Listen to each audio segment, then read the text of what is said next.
I know there's a lot of horrible shit happening around the world, but sometimes you see or hear or read a story that puts things in perspective, or maybe it overwhelms you, makes you realize how little we know or understand or will ever know or understand about anything.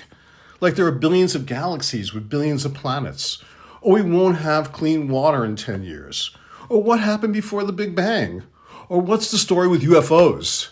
There's a lot of questions, a lot of speculation, a lot of guesses, but no one knows.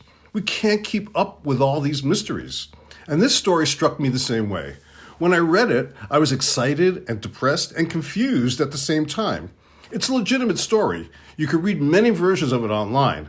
Essentially, it's this. In Chile, where a lot of weird shit occurs, tons of UFO sightings, the Easter Island statues, and in the Atacama Desert, where these ancient mysterious geoglyphs and other unexplained or poorly explained phenomena exist, scientists, archaeologists, paleontologists, professors, not some guy with a metal detector looking for coins, no offense, but serious people, scholars and academics in Chile, in the Atacama Desert, have discovered, are you ready? I mean, this blew my mind, a flying dinosaur cemetery. What? Did I just say flying dinosaur cemetery? Yes, I did. Take a moment to absorb that. Flying dinosaurs, pterosaurs they are called, that lived 100 million years ago, are buried in the desert in Chile. Now, when I say buried, I don't mean they just died and over the millennia they got covered in dirt and rocks. No, they were buried in graves. Their bones are relatively intact after 100 million years. Apparently, there were dozens of species of pterosaurs, ranging in size, I read in the article, from an F-16 fighter pilot to a sparrow, living in these pterosaur colonies. Yes, pterosaur colonies, where these flying dinosaurs worked and flourished together in communities that they created millions of years, millions before humans. And here's another mind blower that we just don't think about because it's almost too much.